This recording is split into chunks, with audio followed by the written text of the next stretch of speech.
మతం ఆధారంగా రిజర్వేషన్లు కేటాయించడాన్ని ఆర్ఎస్ఎస్ మొదటి నుంచి కూడా అబ్జెక్ట్ చేస్తూ ఉంది.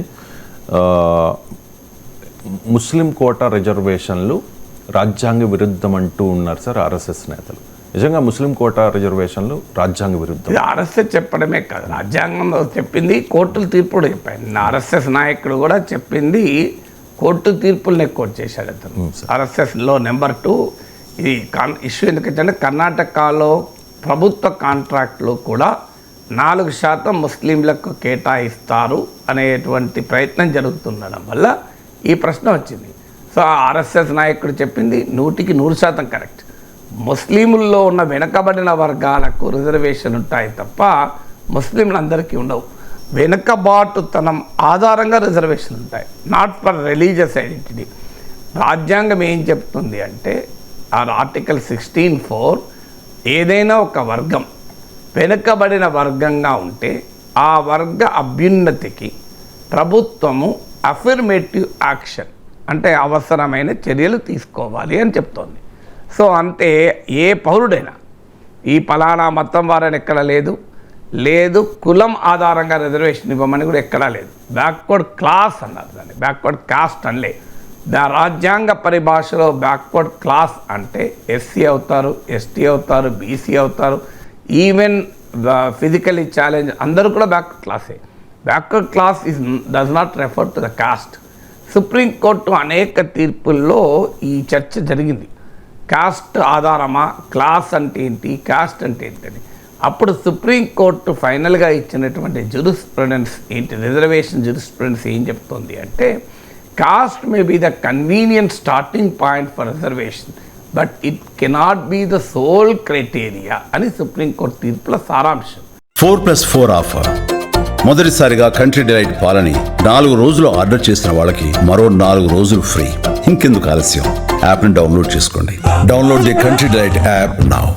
రిజర్వేషన్ జూరిస్ప్రుడెన్స్ అంటారంటే రిజర్వేషన్ అంశం పైన మీరు కేస్ లాను గనక స్టడీ చేస్తే, అంటే అనేక తీర్పుల్ని గనక మీరు స్టడీ చేస్తే కామన్గా వచ్చే పాయింట్ ఏంటి అంటే cost is a convenient starting point. ఎందుకంటే మన దేశంలో కాస్ట్ అండ్ క్లాస్కు చాలా సిమిలారిటీస్ ఉంటాయి. పేద వర్గాలు అనగారిన కులాలు ఒకటే. మీరు సింపుల్ శానిటేషన్ వర్క్ చేస్తున్న వాళ్ళ కులాల ఏదో లెక్క తీయండి, అందులో అగ్రకులాల వాళ్ళు ఒక్కరంటే ఒక్కరుండరు, ఆల్మోస్ట్ నిల్. మరి ఎందుకుంటారు ఒకే కులం వాళ్ళు? అగ్రకులాలు పక్కకు పెట్టండి, వెనక ఓబీసీస్ కూడా ఉండరు. మీరు శానిటేషన్ వర్కర్లో అత్యధిక మంది ఎస్సీసే ఉంటారు.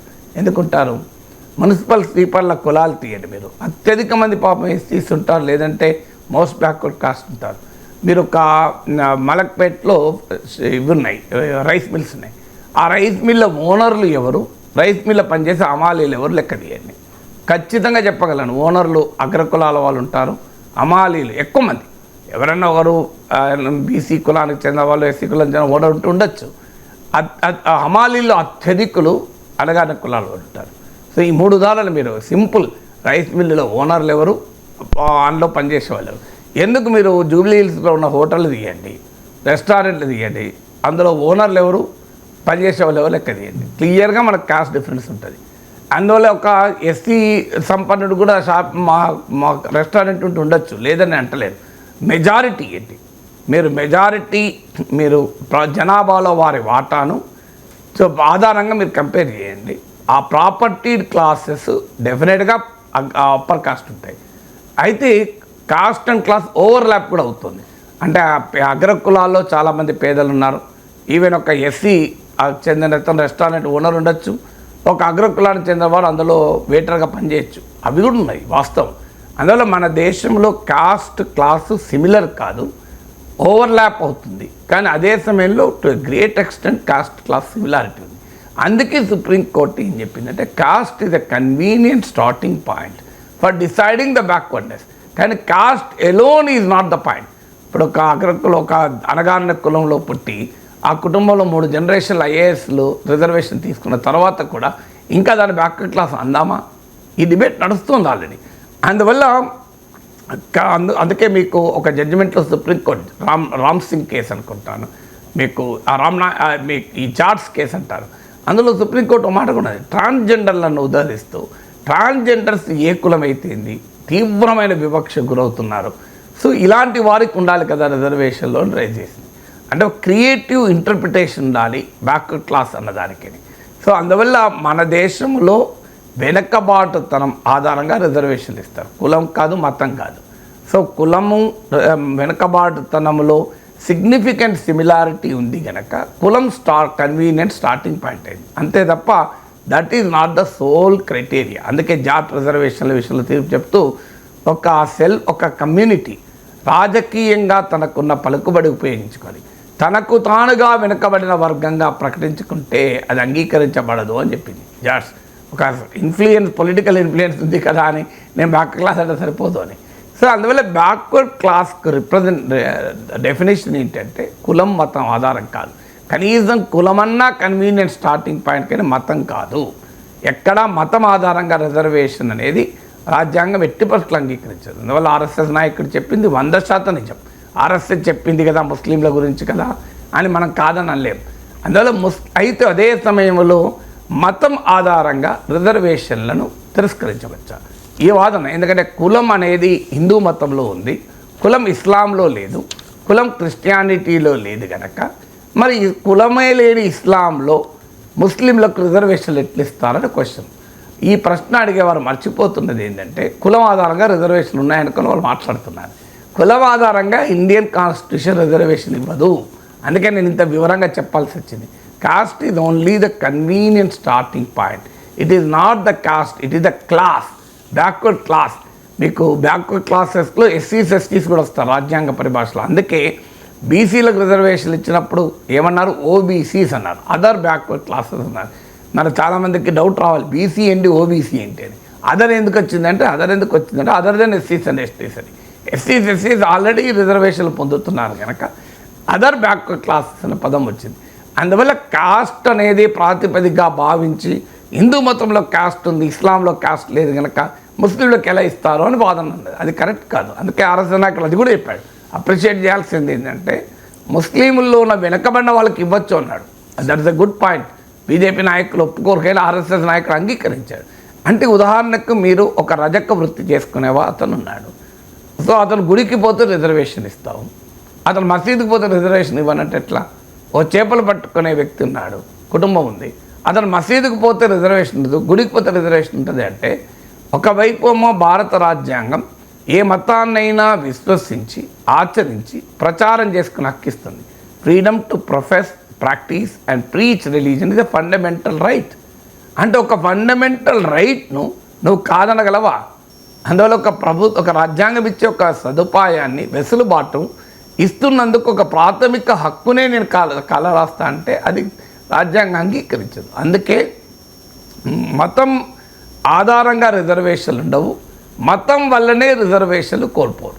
అందువల్ల ముస్లింల్లో కూడా వెనకబడిన వారిని గుర్తించి అది కూడా ఎంపరికల్ స్టడీస్ ఆధారంగా క్రైటీరియాను ముస్లింలో కూడా ఆశ్రఫ్స్ అని అర్జల్స్ అని ఇలా డిఫరెన్షియేషన్ రాజేంద్ర సచార్ కమిటీ కూడా చెప్పింది, అనేక కమిటీలు చెప్పారు, రంగనాథ్ మిశ్రా కమిటీ. సో ఆ వెనుకబాటుతనాన్ని గుర్తించి రిజర్వేషన్లు ఇవ్వవచ్చు. ఇది ఆల్రెడీ బీజేపీ పాలిత రాష్ట్రాల్లో కూడా ఉంది, కర్ణాటకలో ఎప్పటి నుంచో ఉంది, బీజేపీ పాలించిన సమయంలో కూడా ఉంది. సో కానీ ముస్లిం కనుక రిజర్వేషన్ ఇవ్వరాదు, వెనకబడిన వర్గంగా రిజర్వేషన్ ఇవ్వచ్చు, వాళ్ళు హిందూ కానీ ముస్లిం కానీ. కానీ జస్ట్ బికాజ్ ముస్లిం కనుక రిజర్వేషన్ ఇవ్వడం ఖచ్చితంగా ఓట్ బ్యాంక్ పాలిటిక్స్. ఒక లౌకిక రాజ్యంలో మెజారిటీ మతానికే సెక్యులరిజం వర్తించదు, మైనారిటీలకు వర్తిస్తుంది.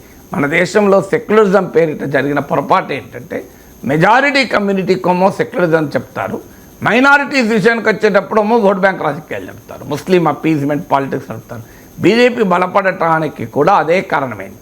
ప్రతిపక్ష పార్టీలు, సెక్యులర్ పార్టీలు సూడో సెక్యులర్ అని బీజేపీ అటాక్ చేసడానికి కారణం కూడా అదే. ఎందుకంటే మతం పట్ల సెక్యులర్ దృక్పథం ఒకటే ఉండాలి, హిందూ మతమైనా, ఇస్లాం అయినా, క్రిస్టియానిటీ అయినా, సిక్కిజం అయినా, బుద్ధిజం అయినా. కానీ నేను మెజారిటీ మతం పట్ల ఒక రకంగా ఉంటా, మైనారిటీ మతం పట్ల ఒక రకంగా ఉంటే సెక్యులరిజం ఒప్పుకోదు. Secular is secular state has no religion, state has no Hinduism, state has no Islam also. కానీ నా రాజ్యానికి మతం ఉండకూడదు అనేది సెక్యులరిజం చెప్తోంది.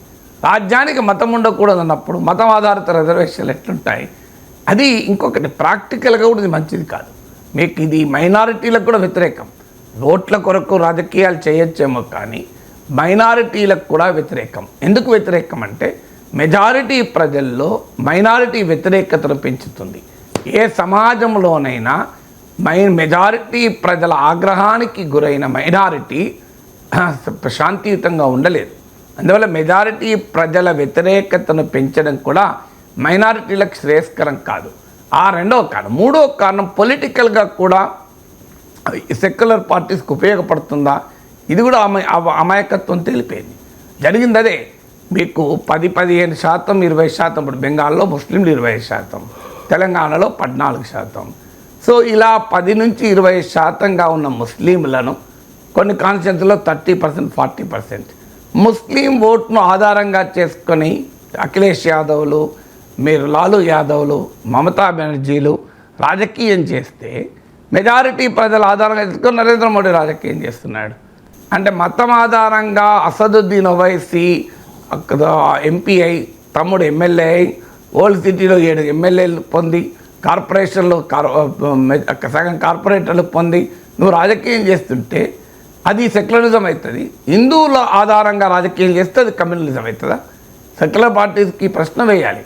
అంటే మతాన్ని ఉపయోగించుకొని తన 7 ఎమ్మెల్యేలు గెలిపించుకొని, ఒక ఎంపీ గెలిపించుకొని, ఓల్డ్ సిటీలో నేను రాజ్యం వేస్తా, పవర్ బిల్లు కట్టా, వాటర్ బిల్లు కట్టా, నాకు అక్కడ రూల్ ఆఫ్ లా కూడా వర్తించదు అని అంటున్నామో అది సెక్యులరిజం అవుతుంది. ఎక్కడ రాజకీయం ఇది? ఇదే సెక్యులర్ పార్టీ చేస్తున్న పెద్ద పొరపాటు ఇదే. సో అందువల్ల మతం అనేది ఎవరికి వర్తించదు కదా. సో అందువల్ల మీరు 20% ఓటర్లతో మీరు రాజకీయం చేస్తారు, 80% ఓట్లతో వాళ్ళు రాజకీయం చేస్తున్నారు. జరుగుతున్నది అదే ఇప్పుడు. సో బీజేపీకి బలం వస్తున్నది అదే. ఏమయ్యా చూడండి, వాళ్ళు ముస్లింలు అందరూ కలిసి ఓట్లు వేసుకుంటున్నారు, మనం ఎందుకు వేసుకోకూడదు బీజేపీలు చెప్తున్నారు.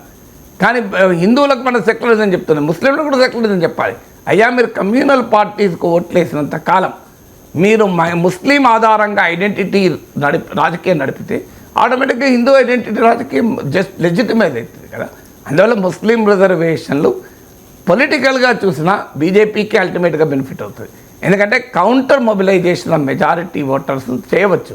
అందువల్ల ఈ సోకాల్ సెక్యులర్ పార్టీస్కు పొలిటికల్గా కూడా అది నష్టం జరుగుతుంది. అందువల్ల మొదలు it is unconstitutional, impractical, advisable కాదు మైనారిటీ సంక్షేమానికి.